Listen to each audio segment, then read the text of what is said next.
Sir ನಮಸ್ಕಾರ. ಕಾಂತರಾಜ್ ಅಂತೇಳಿ. ನಿಮ್ಮ ಈ ನೆಲದ ನೋವು ಅನ್ನೋ ಶೀರ್ಷಿಕೆ ಯಾವ ರೀತಿ ನಿಮ್ಮಲ್ಲಿ ಬಂತು, ಅದ್ರ ಬಗ್ಗೆ ನಿಮ್ಮ ಮಾಹಿತಿಗಳನ್ನ ಹಂಚ್ಕೊತೀರಾ?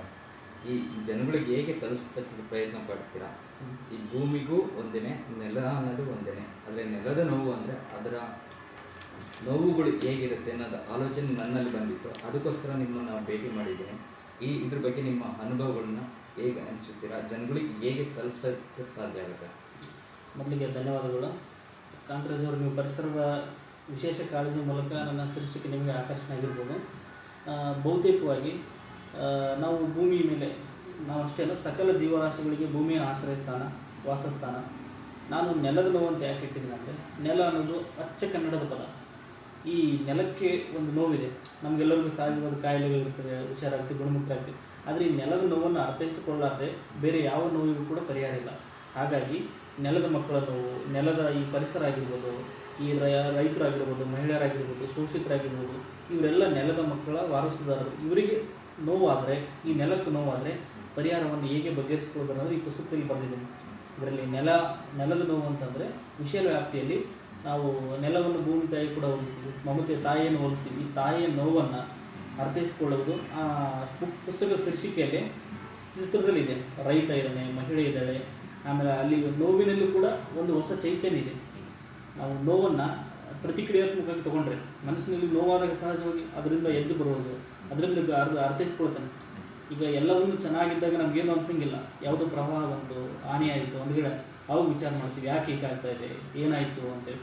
ಹಾಗಾಗಿ ನೋವು ಅನ್ನೋದು ಕೇವಲ ನೋವಲ್ಲ, ಹೊಸ ಚೈತನ್ಯ ತುಂಬತಕ್ಕಂಥ ಶಕ್ತಿಯನ್ನು ಹುಟ್ಟಿಸ್ತೈತಿ. ಹಾಗಾಗಿ ಈ ನೆಲದ ನೋವನ್ನು ಅರ್ಥ ಮಾಡ್ಕೊಂಡ್ರೆ ಮಾತ್ರ ಅದಕ್ಕೆ ಪರಿಹಾರ ಸಿಗ್ತೈತಿ, ನಮಗೆ ಪರಿಹಾರ ಸಿಗ್ತೈತಿ. ಇಲ್ಲಿದ್ದರೆ ಸಾಧ್ಯ ಇಲ್ಲ ಅನ್ನೋದೇ ಶೀರ್ಷಿಕೆಯ ಒಂದು ಒಟ್ಟಾರೆ ಅರ್ಥವನ್ನು ನಾನು ಹೇಳಲು ಇಚ್ಛಪಡ್ತೀನಿ.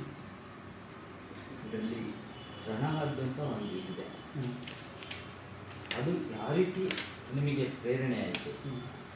ಈಗ ರಣಹದ್ದನ್ನು ನಾವು ಸಾಮಾನ್ಯವಾಗಿ ಹೋಲಿಕೆ ಯಾವುದಕ್ಕೆ ಮಾಡ್ತೀವಿ ಅಂದರೆ, ಕಿತ್ತು ತಿನ್ನೋರು ಅಂತ. ಅಂದರೆ ರಣಹದ್ದು ಸಹಜವಾಗಿ ಸತ್ತ ಪ್ರಾಣಿಗಳನ್ನು ಭೇಟಿ ಆಡ್ತಾರೆ. ಅಂದರೆ ನಾವು ವಾಸ್ತವವಾಗಿ ಇವತ್ತು ಜೀವ ತೆಗೆದ ನಂತರ ಹದ್ದು ತಿಂದರೆ ಏನೂ ಸಮಸ್ಯೆ ಇಲ್ಲ.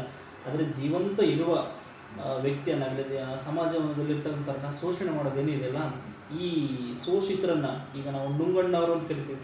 ನೆಲವನ್ನು ಬಗೆಯೋದು, ಮನುಷ್ಯರನ್ನು ಶೋಷಣೆಗೊಳಪಡ್ತಾರಲ್ಲ, ಅವರು ಮೂಲದಲ್ಲಿ ರಣಹದ್ದನ್ನು ಸಾಂಕೇತಿಕವಾಗಿ ಬಳಸಿದ್ರು ಕೂಡ ಇಲ್ಲಿ ರಣಹದ್ದುಗಳು, ಸಮಾಜದಲ್ಲಿರ್ತಕ್ಕಂಥ ರಣಹದ್ದುಗಳು ಬೇರೆ ಇರ್ತವೆ. ಬೇರೆ ಅಂತಂದರೆ ಅವರು ಜೀವ ತೆಗೆಯೋಕ್ಕಿಲ್ಲ, ಆದರೆ ನಮ್ಮನ್ನು ನೋವು ಕೊಡ್ತಾ ಇರ್ತಾರೆ. ಆ ಥರ ಶೀರ್ಷಿಕೆ ನಾನು ಬಳಸಿರ್ಬೋದು. ಅದೇ ರೀತಿ ಇನ್ನೊಂದು ಇದು ನೋಡಿದೆ, ಅದು ನೆನಪಿಲ್ಲ, ಒಂದು ನಿಮಿಷ ನೋಡಬೇಕು. ಕಾಣದಂತೆ ಮಾಯವಾಗುವ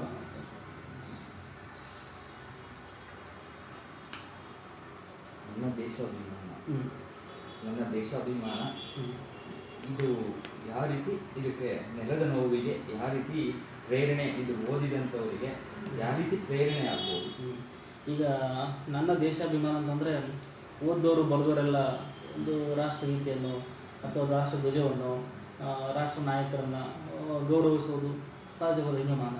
ಆದರೆ ನನ್ನ ದೇಶಾಭಿಮಾನ ಹೇಗಿದೆ ಅಂದರೆ, ನಾನು ಹುಟ್ಟಿನಿಂದಲೂ ಭೂಮಿ ಬೆಳ್ಕೊಂಡು ಬಂದೀನಿ, ಯಾವ ಭೂಮಿಗೂ ಮೋಸ ಮಾಡಿಲ್ಲ, ಯಾರಿಗೂ ಅನ್ಯಾಯ ಮಾಡಿಲ್ಲ, ಬದುಕ್ತಾ ಇದ್ದೀನಲ್ಲ, ಇದು ಕೂಡ ನನ್ನ ಅಭಿಮಾನ. ಇದು ನನ್ನ ಅಭಿಮಾನ ಅಷ್ಟೇ ಅಲ್ಲ, ದೇಶದ ಅಭಿಮಾನ ಕೂಡ ಅಷ್ಟೇ. ಈ ಮಣ್ಣಿಗೆ ಬಿದ್ದಾಗಿನಿಂದಲೂ ದೇಶದ ಮೇಲೆ ಪ್ರೀತಿ ಇದೆ ನನಗೆ. ನೀವು ಹೊಗಳ್ಬೋದು, ತೆಗಳ್ಬೋದು, ಬೈಬೋದು, ಆದರೆ ನನಗೆ ಈ ಮಣ್ಣಿನಿಂದ ಇರತಕ್ಕಂಥ ನಂಟನ್ನು ನಿನ್ನಿಂದ ಕದಿಯೋಲು ಆಗಂಗಿಲ್ಲ, ಬಿಡಿಸೋಕ್ಕೂ ಆಗಂಗಿಲ್ಲ. ಅಂಥ ನಂಟನ್ನು ನಾನು ಈ ಭೂಮಿ ಬಂದಾಗಲಿಂದ ಹೊಂದಿದ್ದೀನಿ. ಈಗ ಯಾವುದೋ ಒಂದು ಕಾರಣಕ್ಕೆ, ಯಾವುದೋ ಒಂದು ವಿಷಯಕ್ಕೆ ದೇಶ ಪ್ರೇಮ ಅಂತ ನಾನು ಸದಾ ತೋರಿಸ್ಕೊಳ್ಳೋದ ಅವಶ್ಯಕತೆ ಇಲ್ಲ. ಈ ಮಣ್ಣಿಗೆ, ಈ ಜನರಿಗೆ, ನಾಡಿಗೆ ಒಳಿತನ್ನು ಮಾಡುವುದೇ ದೇಶ ಪ್ರೇಮ. ಇದೇ ರೀತಿ ತುಂಬ ಇದು ಕವನಗಳಿದೆ.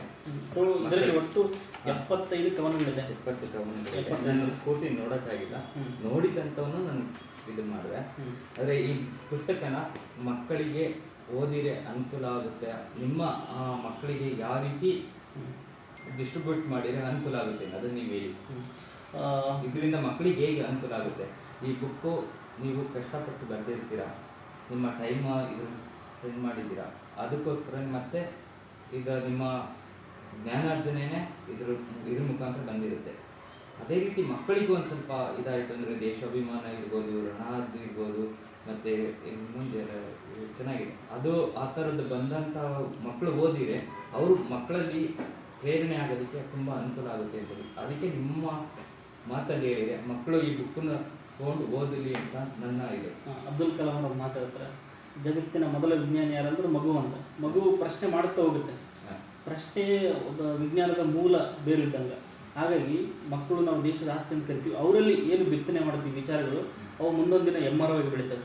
ಹಾಗಾಗಿ ದೇಶಾಭಿಮಾನ ಆಗಿರ್ಬೋದು, ತಂದೆ ತಾಯಿ ಪ್ರೀತಿ ಆಗಿರ್ಬೋದು, ಈ ನಾಡಿನ ಬಗ್ಗೆ ಗೌರವ ಆಗಿರ್ಬೋದು, ಪರಿಸರದ ಬಗ್ಗೆ ಕಾಳಜಿ ಆಗಿರ್ಬೋದು, ಆ ಮಗು ಈ ಶಾಲೆಯಲ್ಲಿ ಈಗ ಒಂದು ನೀರನ್ನು ಮಿತವಾಗಿ ಬಳಸಬೇಕಂತ ಶಾಲೆಯಲ್ಲಿ ಒಂದು ಪಾಠ ಮಾಡಿದರೆ, ಮನೆಗೆ ಹೋಗಿ ಮೊದಲು ಅಮ್ಮಗೆ ಹೇಳುತ್ತಾ, ಅಮ್ಮ ನೀರು ಮಿತವಾಗಿ ಬಳಸಬೇಕು, ಸ್ಕೂಲಲ್ಲಿ ಹೇಳಿದ್ದಾರೆ. ನೀರನ್ನು ಚಿಕ್ಕ ವಿಷಯ ತೊಗೊಂಡ್ರೂ ಕೂಡ ಅದು ಅಗಾಧವಾದ ಪ್ರಮಾಣದಲ್ಲಿ ಪ್ರಭಾವ ಬೀರ್ತೈತೆ. ಹಾಗಾಗಿ ಮಕ್ಕಳು ಓದೋದ್ರಿಂದ ಬುದ್ಧಿ ವಿಕಸನ, ಮತ್ತು ಆಮೇಲೆ ಅವರಿಗೆ ಮಕ್ಕಳು ತುಂಬ ಜಾಣರಿರ್ತಾರೆ. ಏನಾದರೂ ಹೇಳಿದರೆ ಅದನ್ನು ತಿಳ್ಕೊಳ್ತಾರೆ. ಅಂಥ ಸಮಯದಲ್ಲಿ ಈ ಪುಸ್ತಕ ಓದಿದ್ರೆ ಮಾನವೀಯ ಮೌಲ್ಯಗಳು, ಸಂಬಂಧಗಳು, ಪರಿಸರ, ವಿದ್ಯಾರ್ಥಿ ಜೀವನ, ಓದು, ಬರಹ ಇವೆಲ್ಲವೂ ನಮ್ಮ ದೇಶದ ನಮ್ಮ ಬದುಕಿನ ಚಿತ್ರಣವನ್ನು ಅವರಿಗೆ ಉಣಬಡಿಸ್ತದೆ ಪುಸ್ತಕ. ಓಕೆ, ಇಷ್ಟ ತನಕ ನಮ್ಮ ಜೊತೆಗೆ ಹಂಚ್ಕೊಂಡಿದ್ದಕ್ಕೆ, ನೆಲದ ನೋವು ಅನ್ನೋದು ನನಗೆ ಆ ಶೀರ್ಷಿಕೆ ತುಂಬ ಇಷ್ಟ ಆಯಿತು. ಅದಕ್ಕೋಸ್ಕರ ನಿಮ್ಮ ಸಂದರ್ಶನ ಮಾಡಿದ್ದು. ಏಕೆಂದರೆ ನಾನು ಪರಿಸರದ ಬಗ್ಗೆ ಮಹತ್ವ ಕೊಡ್ತೀನಿ ಚಿಕ್ಕ ಚಿಕ್ಕ ವಿಷಯದಲ್ಲೂ. ಆದರೆ ನಮ್ಮ ಹತ್ರ ನಾವು ಹೇಗೆ ಆಗಿದ್ದೀವಿ ಅಂತಂದರೆ ದುಡ್ಡಿನಿಂದ ಇದ್ದೀವಿ. ದುಡ್ಡಿಂದ ಇದ್ಬಿಟ್ಟು ನಮ್ಮ ಪರಿಸರನೂ ನಾವು ಹಾಳು ಮಾಡ್ತಾಯಿದ್ವಿ. ಇವಾಗ ಎಕ್ಸಾಂಪಲ್ ನಾವು ಬದುಕೋದಕ್ಕೋಸ್ಕರ ದುಡ್ಡು ನಂಗಾಗಿದೆ, ದುಡ್ಡಿಂದಲೇ ಹಾಗಾಗಿ ಮುಂದೊಂದು ದಿನ ನಮ್ಮ ಕೈಲಾದರೆ ಈ ಪುಸ್ತಕಗಳನ್ನು ನಾವೇ ಪಬ್ಲಿಷ್ ಮಾಡೋದಕ್ಕೆ ಏನಾದರೂ ಒಂದು ಪ್ರಯತ್ನ ಪಡ್ತೀವಿ. ಏಕೆಂದರೆ ಮಕ್ಕಳುಗಳು ಓದ್ತಾ ಇದ್ರೇ ತುಂಬ ಅನುಕೂಲ ಆಗುತ್ತೆ. ಶ್ರೀ ನಂದಿ ಎಜುಕೇಷನ್ ಟ್ರಸ್ಟ್ ಮುಖಾಂತರನೇ ಬುಕ್ಸ್ಗಳನ್ನು, ಈ ಪುಸ್ತಕಗಳನ್ನು ಪಬ್ಲಿಷ್ ಮಾಡೋದಕ್ಕೆ ಪ್ರಯತ್ನ ಪಡ್ತೀವಿ. ಏಕೆಂದರೆ ನಿಮ್ಮಂಥವ್ರನ್ನ ನಾವು ಮೇಲೆ ತಂದರೆ ಒಳ್ಳೊಳ್ಳೆ ವಿಚಾರಗಳನ್ನು ಇದು ಮಾಡಿದರೆ ಒಂದಲ್ಲ ಒಂದಿನ ಎಲ್ಲರಿಗೂ ಮಕ್ಕಳಿಗೆ ಜ್ಞಾನಾರ್ಜನೆಗೆ ಅನುಕೂಲ ಆಗುತ್ತೆ. ಹಾಗೆ ನಿಮ್ಮಂಥವರಿಗೆ ತುಂಬ ಸಪೋರ್ಟ್ ಸಿಗ್ತಂಗೆ ಆಗುತ್ತೆ. ಓಕೆ, ಒಳ್ಳೆಯದಾಗಲಿ. ಈ ಕಾರ್ಯ ಹೀಗೆ ಮುಂದುವರಿ. Okay sir, thank you.